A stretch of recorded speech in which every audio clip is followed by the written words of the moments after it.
All right, back on the Young Turks. I haven't even told you one of the worst proposals out there yet on the debt ceiling. And of course, it has a good chance of passing, and I'll tell you why Washington is pushing for it.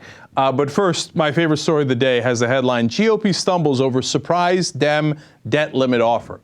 You know why? Because the substance of the article explains the Republicans were taken aback by Harry Reid's proposal that gave them everything they wanted, and they didn't know how to react. They're like, we're going to have to absorb this because we don't understand it. It seems like he gave us everything we wanted. But you know how the Republicans are like, we got a week left. Maybe we can get more. Okay? That $2.7 trillion offer in cuts is unbelievable. By the way, of course, every article I've read so far from the mainstream media is about what a brilliant compromise it is. It makes all the sense in the world. Compromise, compromise, compromise. Okay. Boehner, by the way, before talking about his version of the plan, to even his own caucus, called up Rush Limbaugh and told him the plan first. You know how they used to say, Rush Limbaugh is the head of the Republican Party, or asked that question?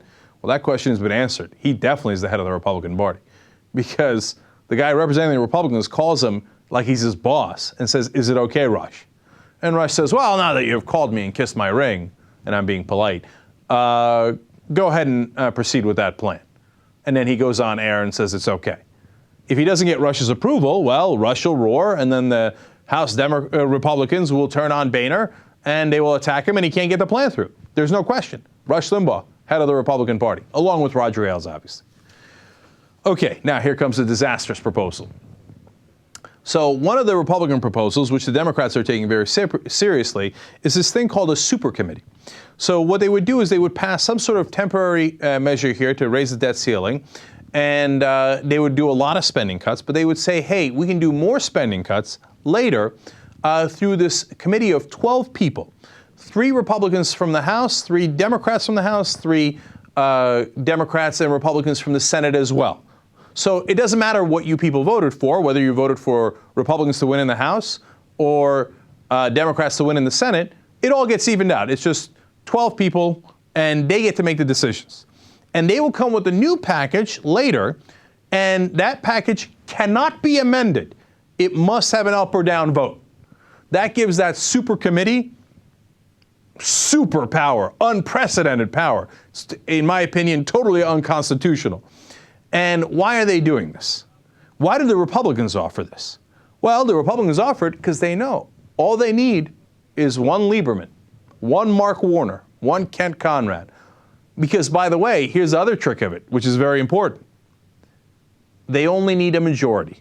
They don't need the whole 12 to come to a conclusion. They don't have to agree. All they need is 7 votes. The 6 Republicans will always vote in lockstep. All they need to do is turn 1 out of the 6 Democrats onto their side. That's the easiest thing I have ever heard. That'll happen in 1 second flat.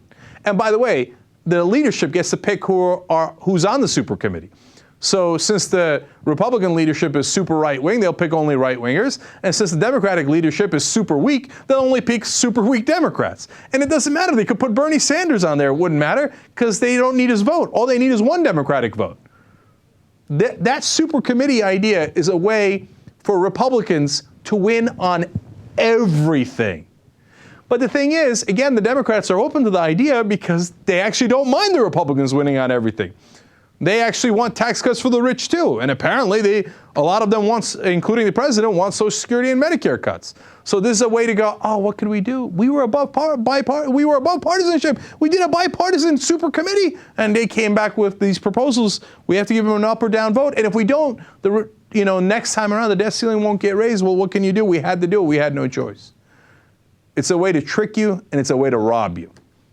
Washington comes up with a new idea on how to do that every single day. It's a disastrous idea. Okay, so now we go to the Republican reaction on President Obama. So President Obama came out the other night and gave an incredibly mild speech, reaction to which was, I can't believe how tough Obama's being. By the way, this is now 3 times in a row. There was the original part when he came out and said, hey, you know what, could you guys play along a little bit? And the Republicans and the commentators were like, oh my God, look at Obama roar. And then he did it again, and then tonight was the third time. But they're talking about when the president came out before the weekend here. David Brooks has comments on that. Let's watch. I've never seen a presidential press conference where the president's so angry in public. And I sort of think he's maybe mostly right on the substance. But the president's tone of being the only adult in Washington, everyone else is a child, that he's going to summon people to the White House as if they're kindergartners. Well, even if you agree with on the substance, it's kind of hard to go along with someone who's insulting you all the time. Yeah. And so I think the president took a big risk. Maybe people will see his tone as he's given it to them. He's angry. He's treating them like children. But a lot of people will take a look at it and say, there's some arrogance and self-superiority there. Unbelievable. Are they watching the same guy? We're going to show you the clip in a second. He says he's never seen a president so angry and with that kind of a harsh tone. Did you miss the 8 years of George W. Bush when he would come out and say, you're either with us or you're against us? And if you're against us, you're with the terrorists? Did you miss all of those speeches? Bush and Cheney weren't angry, and Obama, who can't get to like 1/10 of my decibel level, who's never said anything louder than this, is angry? Unbelievable. And he says, how dare the president summon people to the White House? But that's what the president does. If we're going to have negotiations, what should he do? Should he send out, invites over email? I don't even understand his point. What the hell else is he supposed to do? We got to have a meeting to make sure this thing gets resolved. And then he says, insulting people all the time. Obama never insults anybody. That's part of his problem. He never plays hardball. Now, you want to talk about insulting people all the time. JR has put together this compilation of Republicans making their point, and at times forcefully. Now, see if this is tougher or Obama's tougher. Let's watch. Even if the polls are 70% against what we're doing, it doesn't matter what the polls are. We've tried persuasion. We've tried negotiations. We've tried elections. Nothing has worked. So the president said he'd never take a short-term increase. What did they say yesterday? They'd take a short-term. That's how good his veto threat is. My message to the White House over the last several months has been real simple. There are no tax increases on the table. This debt limit increase is his problem. So let's fix the entitlements, like the president said, without raising taxes. Then we can focus on the issues that he would like to focus on. The administration gets its debt limit increase, and the American people get their spending cuts. There should be real structural reforms to our entitlement programs, and there will be no tax increases. Raising taxes, that's a non-starter. It is off the table. Off the table. Everything else is on the table. So are you saying basically you want unconditional surrender from the White House? We want to reduce spending. And period. And there's no compromise? We want to reduce spending. I mean, there's an implied or else in all of this. Well, we have to work our will in the House. Okay, how's that for insulting? We have to work our will, period. There will be no tax increases. Look, we got to get our priorities first, as Cantor says, then we can focus on his issues. Boehner says it's his problem. You saw it all there. These guys come out over and over. It's his fault. We're going to get everything we want. But that tone apparently has no problem. Now, you want to hear what the conservatives got mad about in the first place, that Obama was too tough? This is what they're referring to. Watch. Speaker Boehner and the Republican House caucus felt it necessary to put forward the plan that they're going to be voting on today. I think everyone's estimation is that that is not an approach that could pass both chambers, but I understand the need for them to test that proposition. Ooh! He doesn't think it could pass both chambers. Take it easy on him, Barack. Wow! He really ripped into him. And then he says, I understand why they have to do it. I understand. That's him being tough and angry? That's such an angry tone that the Republicans are insulted? Look, what David Brooks is doing is insulting your intelligence. He says, don't believe your lying eyes. I'll tell you instead, Obama, who is downright pacifist. Chris Wallace asked Boehner, are you looking for unconditional surrender? His answer was basically yes, because he reiterated his position and said he would not give it an inch to the White House. The White House goes around saying, okay, both sides are bad, but I understand why they're doing it. And by the way, has today agreed to unconditional surrender, apparently agreeing to those $2.7 trillion in cuts with no revenue increases. But apparently, President Obama is too tough on the poor Republicans. Now, if all that wasn't enough for you, here comes Tim Pawlenty. Watch. Where's the President of the United States on the most pressing financial challenges of our country on entitlement reform? The answer is he doesn't have one. You can't find him publicly talking about that. He's ducking, he's bobbing, he's weaving. He's not leading, and that's not the kind of president we need, and that's why he needs to be removed from office. We should say that apparently with Speaker Boehner, he has talked about some of these reforms. Well, in hiding, if you're the leader of the free world, would you please come to the microphone and quit hiding in the basement about your proposals and come on up and address the American people? Is he chicken? But the president is being insulting. The president is angry, not the Republicans, who are calling him chicken and hiding in the basement. You see how in Washington the world is turned upside down? He's not done yet. One more. The president should be standing out courageously and leading on these issues specifically. And you can't find him. But he's agreed to do that. He's agreed to do that in private, but they say the problem is that the Republicans If we want to do it in private, we can go down to the VFW basement. I can go have a beer with my neighbor over that. He's the president. Come on out of the basement and come on out to the lawn of the White House or the microphone and tell us your plan on entitlement reform. And he won't do it because he doesn't have the courage to do it. He doesn't have the courage to do it. But the president is being insulting. These guys are a joke, man. And if I was the president, I wouldn't be having any of this. But unfortunately, our president is having all of it, right? By the way, what is this private-public nonsense? You want him to do the negotiations out in the open? I mean, look, I know I hope for transparency, but I wasn't naive. They're not going to do negotiations out in the open. Nobody ever thinks that. That's not even realistic at all. He's just using it as an excuse to bash the president, saying, oh, he won't do it in public. He didn't do it in front of me, so he's doing it in the basement somewhere. It's absurd. And then, second of all, he says the president should be leading. You know what that's a code word for? He hasn't come out and surrendered publicly on every single thing we asked for. Hence, he's not leading, right? Well, he is. Look, I don't agree with the president's position, but he has stated it publicly. He said it tonight. Balanced approach, that's what he calls it, and lays it out. Pawlenty says that's not leading because he hasn't agreed with the Republicans. And finally, this guy's talking about chicken. When they were having the first Republican debate, and they asked him about his comment about Mitt Romney and Obama's health care plans being the same, Obamacare, that he came up with, they said, all right, why don't you say it to his face? And he hid in the basement. He wouldn't do it. John King gave him several opportunities, and he ran. He was chicken. And now, of course, in the safety of a studio, he's acting like he's a tough guy again. Put him in front of the president, I bet he's like this, no, I didn't mean to criticize you. Look, the Republicans' problem isn't usually being scared. Tim Pawlenty is an exception. He's such a sad, sad guy. And he's like the guy, obviously the weakling, who when the big guy isn't around, who's like, oh yeah, I'd kick his ass, oh sure. And then the guys behind him say, oh, sick dad. Anyway. All right, I got to do this story. Oregon Congressman David Wu is in more trouble. This guy has had a host of trouble in the past. During his last election, 7 staffers quit together, saying that they were worried that he was unbalanced. He gave this weird, angry speech. More important than that, he sent an email to folks with himself in a tiger outfit. This picture. This dude's got issues. It was not Halloween. It was not Halloween, okay? So he sends the staffers, and on top of all the other problems they're having, they're like, this guy might be cuckoo for Cocoa Puffs.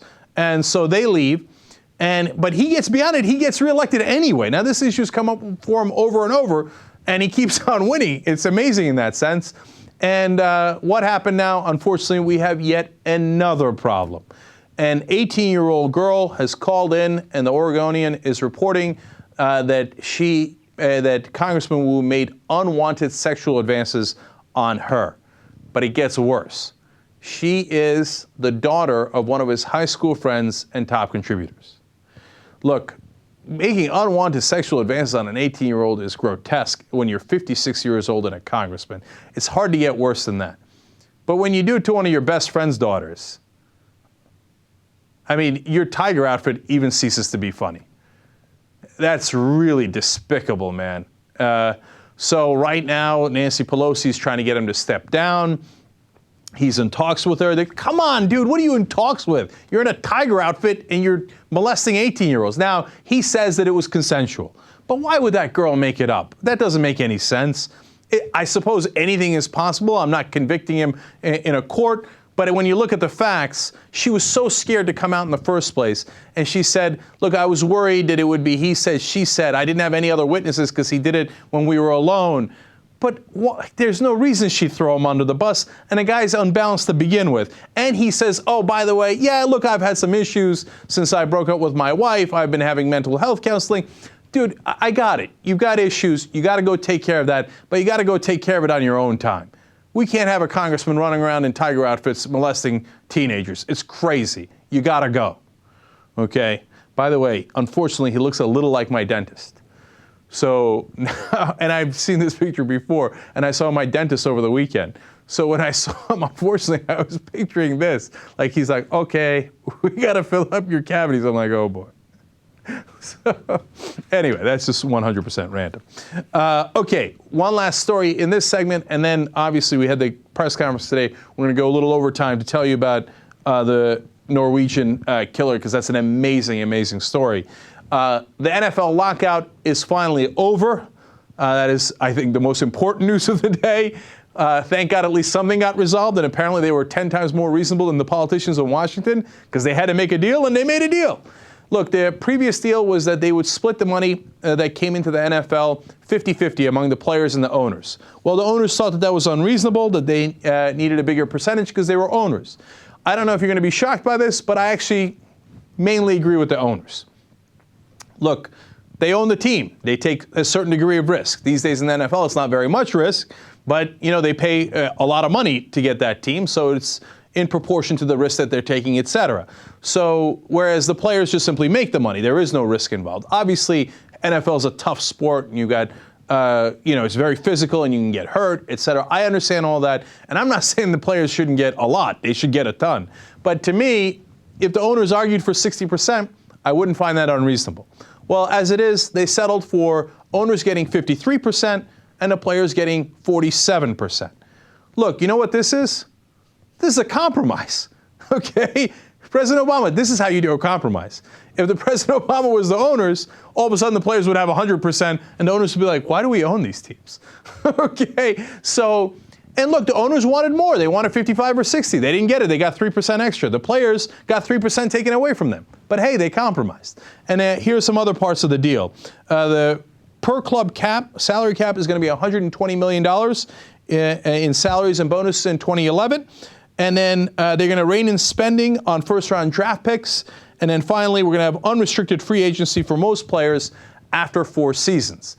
Now, one other note about this is that it goes towards something we talk about on the show all the time, about who has power and who doesn't. Did you notice the only people who got screwed in this were the only people not at the table? First-round draft picks. Because they're not in the league yet, they're not represented by the players, and they're certainly not represented by the owners, so they're the only ones who got their salaries reined in. And that's how power works. So they will get a little less money, but after 4 seasons, they get into free agency, and after they're in the league that long, of course, the players' union cares a lot about them, and hence they will be able to make more money. And so we have a deal, and more important than anything else, are you ready for some football? Because I know I am. God bless America. All right, when we come back, incredible lessons from the massacre in Norway. I don't know the woman, right? But hearing her songs, knowing that she's dead now, makes me sad. Mm-hmm. I don't know if that's. I think millions of people will agree with you. Right. The thing that makes Amy Winehouse's death so sad is a lot of people feel robbed of. Look, you think that calling her a musical genius is going too far, but I consider her a musical genius. Her voice is incredible. Her lyrics were incredible. Her music actually spoke to people. It wasn't like this, Rebecca Black, like it's Friday. Got to get down on Friday. It was something. You still deep. remember that song, though, right? I know, it was catchy. You know what's funny? What's stuck in my head? Chicka boom boom boom. That's the problem with these songs. No matter how painfully stupid they are, they get stuck in your head. I would also like to add another random comment. You look Athenian today. I do. You know what Tom said to me today? What's that? I'm going to throw him under the bus. He's like, what's up with the wavy hair? I was like, I don't know. I'm just doing something different. I kind of like it, you know. Right. I'm like, do you like it? Is it nice? Like, nah. No, you look Olympic. I feel like let the games begin. Cool. Okay. It's different. Yeah, no question. God bless. Okay, forward. All right. Raquel Nelson from Marietta, Georgia, is convicted of homicide by vehicle and reckless conduct for jaywalking. As she was jaywalking, her 4-year-old son was hit by a car. She was actually also hit by a car, but her 4-year-old son did not survive. Now, there are more details to this story in the video that we're about to show you, and then we're going to discuss what her sentence could possibly be. Let's watch. It was spring last year. Raquel Nelson and her 3 children just stepped off the bus at the stop in Marietta, Georgia. There was no crosswalk, but the family moved ahead, trying to make it across 4 lanes to get home, until a van rolled towards them, striking them in the street. Witnesses said they didn't have a chance. A tan SUV or a van turned on its bright lights and just sped up the street. And he hit the little boy, and the little boy flew up in the air. AJ died. His mother and sister suffered minor injuries. The only child unharmed was AJ's 6-year-old sister. The driver never stopped to help, but authorities eventually caught this man, Jerry Guy. His lawyers said at the time Guy admitted to drinking alcohol earlier that day, was on pain medication, and is partially blind in one eye. Jesus, could anything else be wrong with that guy? So Raquel Nelson could possibly face 3 years in prison because of jaywalking. Okay, I would like to note that Jerry Guy, the person who actually ran over the 4-year-old boy, only served 6 months for his crime. By the way, he was also convicted of 2 prior hit and runs. That's the part that really got me. I mean, to me, the fact that they're thinking of charging this woman at all is crazy. The fact that she can get 3 years is beyond crazy. But why is this guy getting so little? How many hit and runs do you have to do before you get more than 6 months? The kid died. And the guy's partially blind, on medication, and drunk. No way, man. He had to get a hell of a lot more than 6 months. And what the hell's the matter with prosecutors? The problem is, once you have any notoriety to the case, or whenever a case arises, they stop using human judgment. But as a prosecutor, your job isn't to put everybody away. Your job is to decide what's right and wrong, and only pursue the cases that you think should be pursued. You have that discretion. Not only do you have it, you must exercise that discretion as part of your job. I know. I worked in prosecutors' offices, okay? To charge this woman is inhumane. Her son died. She feels sick over it, and you're going to charge her with a sentence that might be larger than the guy who killed a kid? That's crazy talk. It's adding insult to injury. And, you know, she's hoping that, you know, if they do put her away, that her 2 kids are going to be able to stay with their aunt. That's the mercy that she's hoping for. Oh, come on. I mean, she's got the other kids. She's got to take care of them. And look, should she have crossed the street that way? Obviously, in hindsight, we all think no, right? But she's working herself to the bone. They get home late. Tell us that's part of the story. Right. She gets home extremely late. It's dark, right? And the nearest crosswalk was 3/10 of a mile away, which is a significant distance. Right. So you're saying after all this work and you picked up your kids and now you got to go all the way around. Now, should she have? Yes, we all agree, right? Should she go to jail because she didn't? For jaywalking? Look, she's suffered enough, man. Let it go. I can't understand what kind of vindictive prosecutor would do this. And I don't know anybody in the community who's in favor of it. So what's he doing it for? I just don't understand our justice system. Like, you hear stories about women who are getting put away for delivering stillborns. You hear stories about people who get caught with hash and they could serve a life sentence for it. What's happening to our justice system? How does this guy who was drinking and driving on pain medication, who kills a 4-year-old, how does he serve 6 months, but this woman is going to possibly serve 3 years? I think what drives us crazy, and she hasn't been convicted yet. That's, you have to She understand. has been convicted. I'm sorry, she hasn't been sentenced yet, I should say. Thank you. You have to understand what drives us crazy is the disparity and the, you know, it's like we're like those dogs that get shocked in the I don't know if you read about that in psychology class, and eventually if the shocks are in a certain pattern, the dogs know it's coming or they know how to avoid it, etc. If the shocks are random, eventually the dogs just lie down and just take it because they don't know when it's coming, so they get defeated. Okay. And that's a really sad experiment. I knew Anna was going to be upset about that experiment. Imagine poor Fendi lying there like. No, I don't want to imagine. Okay, anyway. Like, so the reason I bring that up is, like, in Norway, I get it. It's too lenient, okay? The maximum sentence you could ever get is 21 years. That's amazing. That guy just killed 93 people, including dozens of kids, defenseless kids. 21 years, my ass. I mean, okay, you don't want the death penalty in Norway. Great, no problem, right? But come on, if that's not a life sentence, what the hell are you guys doing, right? But this isn't Norway. This is, sometimes you get a crazy life sentence, and sometimes you get nothing. You'll do child molestation, get nothing. You know, you'll smoke pot, you'll get a life sentence. I mean, we're using those extreme examples, but it happens all the time. We've covered a million different stories where you can't tell. And we've become like those dogs with the random shocks. We're just lying in the cage waiting for the shock, don't know how to act. And not just with our justice system, with every single aspect of society at this point. Right. We got to fight back, man. All right, we're going to get out of that cage. I know a guy who apparently wanted to get out of a cage. Okay, all right. What?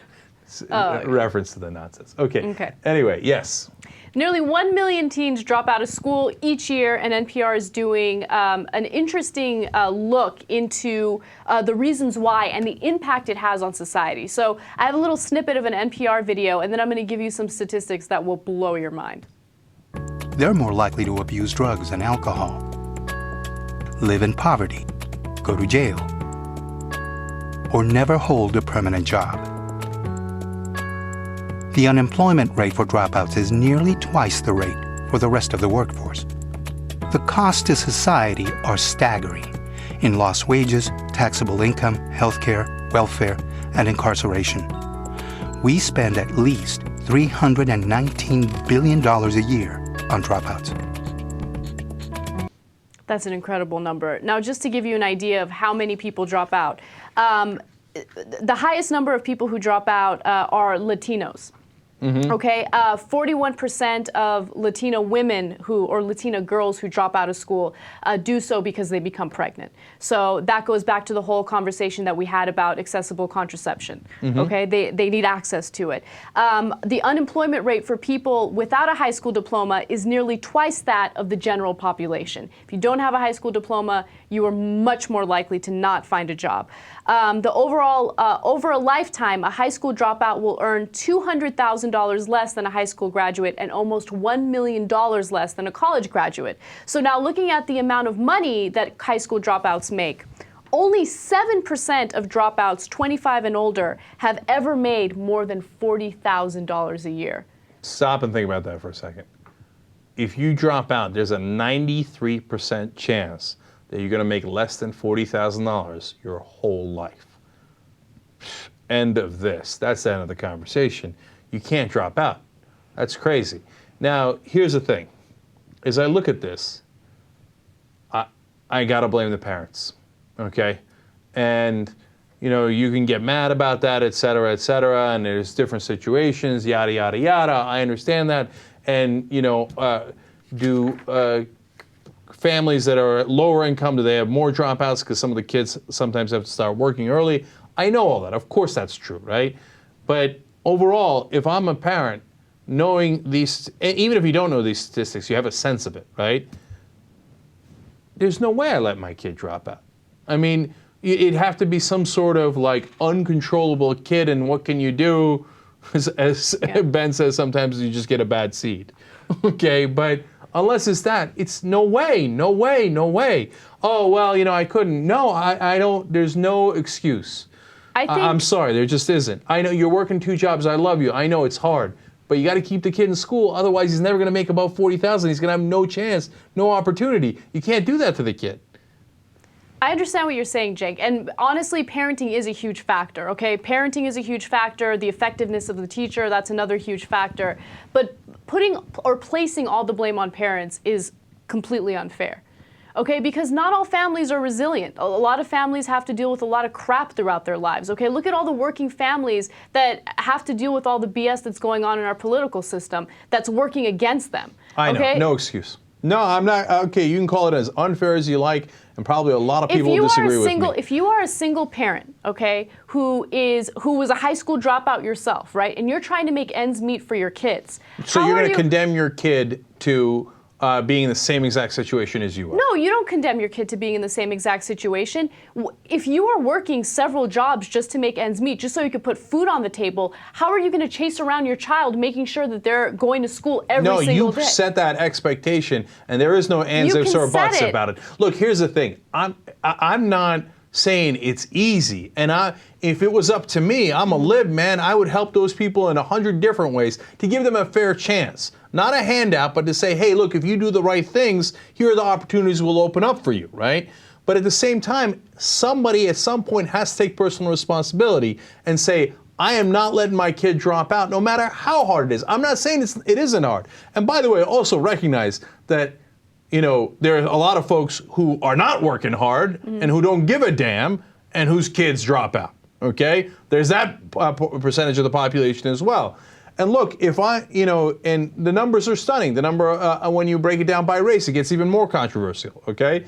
But number of Asians that drop out is like 10%, whites 17%, blacks 41%, Latinos 47%. I literally cannot believe that number. 47%, I can't believe it, right? And if I'm a Latino or I'm black, or even if I'm white, if I'm anybody, but especially in those categories with the numbers being that high, I'd go on a warpath, man. I mean, you gotta rally your community, and you gotta say, this can't stand. What are we doing? And gee, I wonder why Asians, wind up with higher incomes. This is a story we got coming up later in the program. It's a story we've done before. It's because they went to school. So what are you doing, letting your kids drop out? You're screwing them. Come on, wake up. This is crazy. No, we got to get beyond it. No, and if all right, look, I think one of the things that they should, if you're, a successful a black person, a Latino, whatever in this country, I would also say white, because Asians are doing so much better than everybody else, okay? And whites have significant problems too. I think you have a certain responsibility to go make speeches at school saying, hey, look, here's your options. You drop out, you're never going to make over $40,000. You're screwed, okay? If you don't drop out, here are your opportunities. Here's your real chances. You got to have a responsibility as a community to do better. JR. That's the thing. If we're talking about education and we're talking about people being responsible for what their kids are doing, sometimes it starts at a certain level. So if they didn't get it, why would they be in a position to say, oh, well, you should get it too? And then when they didn't have it in the first place, the education starts with somewhere, or someone's experience with having success with that starts at another place too. So there's not just an enlightenment period where people say, oh, that's right. But maybe if you finish high school, you'll get the statistics. They're not looking up these statistics. They're too busy trying to get a job. Of course, you're 100% right. That a lot of people won't give them. Actually. No, JR, I get it. You're 100% right about that. But that's why I talk about the speeches, and I use that only as a starting point. Just giving a speech at a school ain't going to do it. But I'm talking about mentoring. I'm talking about going to the communities, whether it's the churches, etc., and saying, hey, we got to change our perception of this. We've got to make sure, we got to do everything humanly possible to make sure these kids stay in school. It's an overall approach that the community needs to take. Now you can say, oh, it's easy for you to say. I agree with you. But I'm saying, I know it's hard. So let's do it together. Let's do it, right? But just to say it's hard and not do it, and then let these kids drop out and condemn them to a life of, of no opportunity is not the right way to go. I agree. There's just stories we've done before where the lady was being responsible. Sometimes it is the school. I think many times it's the school and the teachers and the fact they don't really give a shit about these kids. And remember the lady who was living with another friend and gave this address so that her kid can go to a decent school because she knows the power of education, or at least the benefit of getting it in this country. And they arrest her ass and fine her and say, what are you doing? Stay in your place. Your kids don't deserve to get educated. You know how outraged I was by that story, yeah, but of course, at the same time, that's an exception. That's the one we heard about. I know, and it happens, more often than we realize, etc. But you know that that's not the primary reason why, kids aren't in school. Come on, keep it real. All right, Jesus Godoy, any word from the Latino community? We go to our Latino representative, 2 feet removed from me. Yes. Well, I'm more on JR's side in the sense that it's not that easy, or like you're saying, the parents need to do that. Like for my parents, like from my personal experience, it was a sense of like, you finish high school, and that was great. Yeah, you had a better advantage than my mom had, but high school wasn't, like, my mom wasn't expecting college out of me. I did it. She supported me that I decided to go and then pushed me to finish, but it wasn't expected. Expected was high school. See, but that's what I'm saying. I love your mom, but we got to change that attitude. No, totally. You know? But like JR is saying, it's not like my mom knew the statistics about if you don't go to college, you won't make this much, you know? So I don't think it's that easy. No, but again, for the 18th time, I'm not saying it's easy.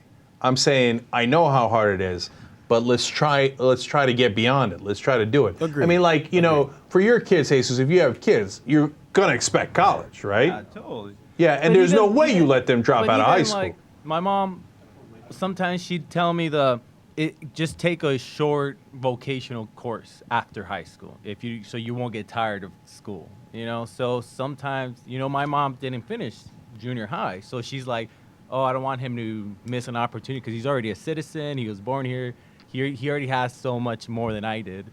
So, you know, like she'd tell me, like, go to those schools that Anna loves. For profits? For profits. But it's a different thing. I know, but that's exactly what I'm saying. Last thing on this. Look, we got to change the mindset, man. I mean, because, look, we're going to do a story on Indians in just 1 second, but when Indians in this country, meaning South Asians, or when Asians in this country, or really it's a misnomer, what it is immigrants, right? It's incredibly successful Eastern European immigrants here, incredibly successful African immigrants here, and of course we're Turkish. I don't know where we are in the racial spectrum, but the immigrant mentality is, oh, we're going to Harvard, okay? Get out the way, yo, get out the way. We're going to Harvard, okay? And when you have that mentality, you're so much more likely to succeed, so much more likely to make more money in the long run. I mean, some of the tiger moms drive their kids crazy, but that's a whole different problem and a much smaller problem, if you ask me, than the opposite expectation. You got to have high expectations. I actually want to do the Bill Gates story, if you don't mind. Oh, you do want to do it? Yeah, because it's totally related to this. It is related. So the Bill Gates Foundation, Bill and Melinda Gates Foundation, has donated a total of $5 billion to education since 2000. So they've been donating money like crazy because they truly care about education. They want to improve it. One of the things that they did is they opened 20 small high schools throughout the country. And, you know, they wanted to see whether or not these smaller classes would help motivate these students to go to college afterwards, right? But it turned out, and Bill Gates admits this, that it was a waste of money. I mean, look, first of all, you got to give the guy tremendous credit for saying we've been trying this for 10 years, spent $5 billion, didn't work. I mean, who says that, right? Because everybody's got their ego and their pride on the line. Right. And so they always try to say, oh, no, it was a stunning success. The way I did things was, look, this is what I call the blue wall complex. It happens in TV. And this is an experience from a long, long time ago. Producer says, let's paint the wall blue behind us.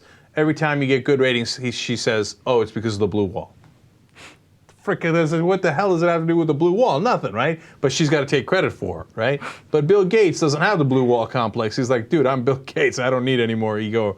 To his credit, this didn't work. And he genuinely cares about fixing the problem rather than just throwing money at it and hoping that people figure it out themselves, right? So what he's doing now is, instead of spending all this money at, like, you know, or dumping money into education, what he wants to do is fund research to figure out why teachers that are effective.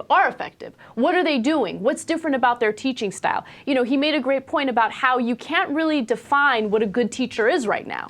Right. You know, what does a good teacher focus on? What makes a great teacher great? So he wants to fund research rather than just throwing money at public education. And I think that makes sense because we need to really hone in on what the real problems are in public education, right, and work on fixing it. Okay, I hate to break it to him. He's going to waste more money. Okay, and I'll tell you why. First of all, by the way, what he did was he built a bunch of, they built a bunch of smaller schools so the classroom size would be, right, I said that. Oh, okay, my bad. Okay, sorry. And I've said this all along. I've been saying it for 20, 30 years. It's not the classroom size. Does that matter? Of course it matters. All these things matter with varying degrees, right? And, is it the amount of money you spend? No, right? Because we spend so much more on education and get terrible results, right? And you go down the list. And so in this case, why do I think he's going to fail again? He's focusing on the wrong side of the equation. He's focusing on teachers. Are teachers important? Of course they're important, right? It's a big factor. But I don't think it's the biggest factor. I don't think it's the deciding factor. I think the deciding factor is parents and, let me be clear, this is another huge one, expectations. So for example, I watched Waiting for Superman, and in there they talk about the KIPP schools. In this article, Gates was talking about the KIPP schools, and they all think like, oh, it's because we did the vouchers, or we did this, or we did that. No, the reason those schools work better is because they have incredibly high expectations of the students, and they focus on the students, they pay them attention, they prioritize them, right? Right. So that's what works. So if you set the right expectations for the kids, you're going to get a million times better results. You can fiddle around with the teachers and try to make marginally better teachers by doing your experiments. You'll come back to me in 10 years and say, wow, that didn't work either. I got something completely different from Waiting for Superman. What'd you get? And that was the fact that it's incredibly difficult to fire inexperienced or ineffective teachers. I know. That's the message they want to drill home. And there's definitely merit in it. Gates talks about it. I get it. It's one of our problems. It's not the main problem. You think, because look, and you know me, I've been tough on the public teachers, right? And then we get crap for it, right? And I hear you on that. But that ain't the main problem, man, okay? You think because we had a couple of lousy teachers here and there, and you can say, hey, it's a lot of lousy teachers, yada, yada, yada. Look, my dad wanted to get an education, right? He's in a village in southeastern Turkey. Well, were the teachers great in that village? Okay, did they have great books? Did they have great resources? What was the difference? He wanted to get a good education. He wanted to do well, right? I went to a public school. And look, I don't want to just use anecdotes, and it's easy to say, my dad this, and use your own personal experience, and I did that, right? But every single thing I've ever seen or read, if you expect good results, you get good results. If you expect mediocre results, you'll get mediocre results. That's the problem with education. I'm expecting your emails through our Google groups, all right? TheYoungTurks.com. Send me the emails, tell me what a jackass I am. Okay, but while you're doing that, make sure you tell your kids to go to Harvard. They don't actually have to go to Harvard. It's just a matter of setting the right expectation so they graduate from high school and hopefully graduate from college and get, get an opportunity they need.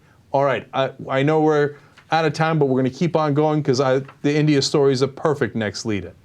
The Indian diaspora is killing us. Okay, they are. Not literally. Not literally, but maybe in a good way, but killing us in terms of competition. Okay, people are traveling from India to all different countries all throughout the world, and they are more successful than the general population.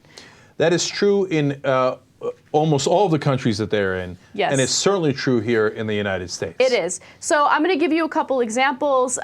Put up the graphic. It's Indians versus general population in the United States. Just to give you an example of how much they're better in terms of education and employment. So the Indian diaspora in the U.S. is only 1%, except when it comes to graduate school population in the top universities in the United States, they make up 13% of the population. By the way, they're not even close to 1% of the population. They're less than 1%, and they have 13%. That's a giant number of the graduate students. In the United States, 67% of Indians have bachelor's degrees.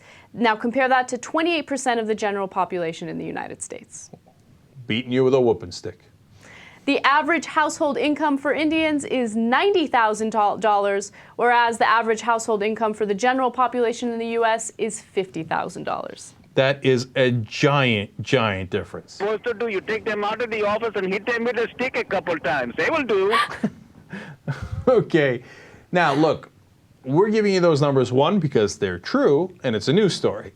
Two, because it's not because the South Asians are a better race or anything like that. When you go to India, Some of the numbers are disastrous. 40% of the population lives for $1.25 a day or less, okay? And their life expectancy in Mumbai is 56 years old. It's disastrous. It's obviously not genetic. It's not a race thing. It's not any of that. It's that in the diaspora, in the Indian community, there is this work ethic. There's an expectation of going to school and doing exceedingly well.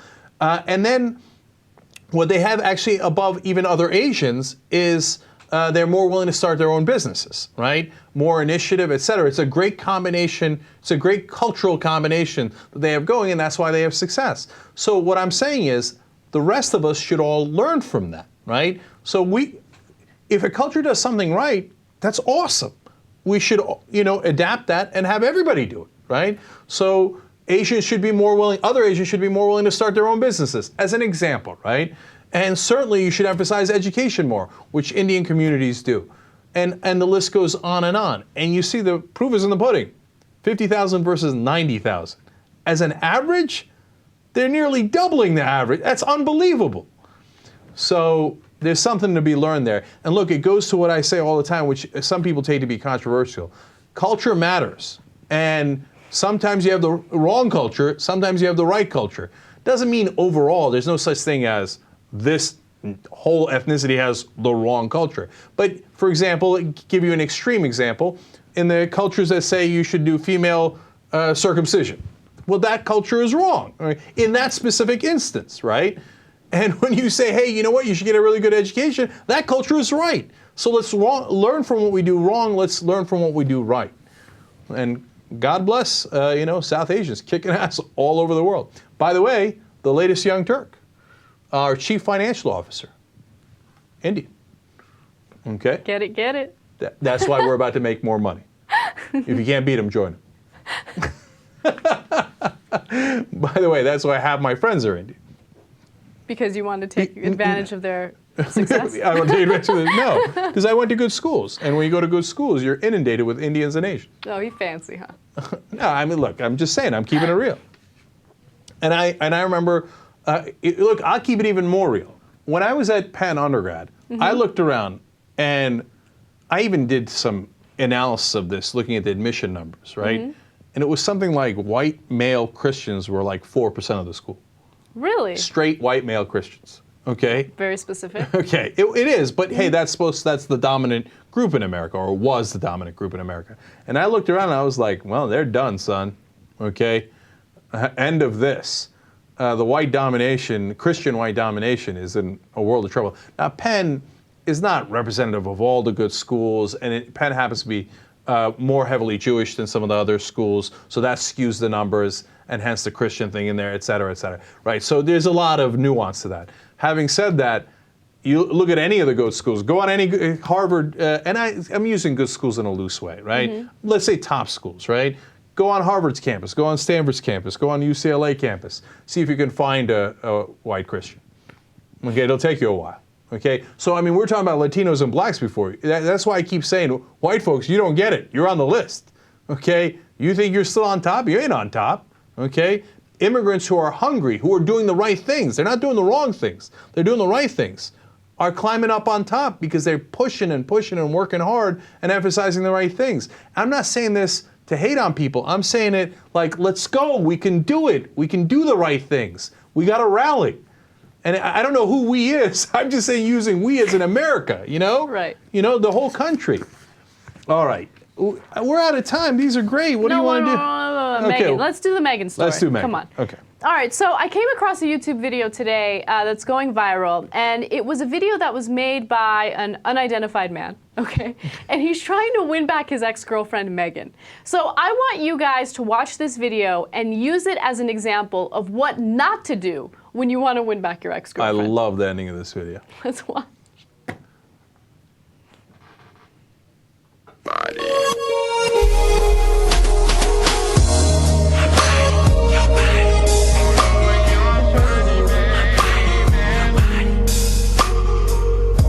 He went through some effort. Okay. Okay, you missed her smile. That's sweet. Okay. Very sweet. That's okay. Okay, no need to black out that face, but okay.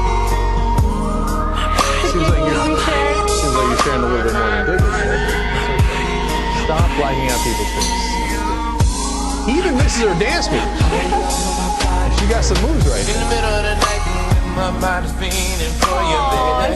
Gotta go you home, baby. You know it's what I'm feeling, baby. I like that he's into fashion.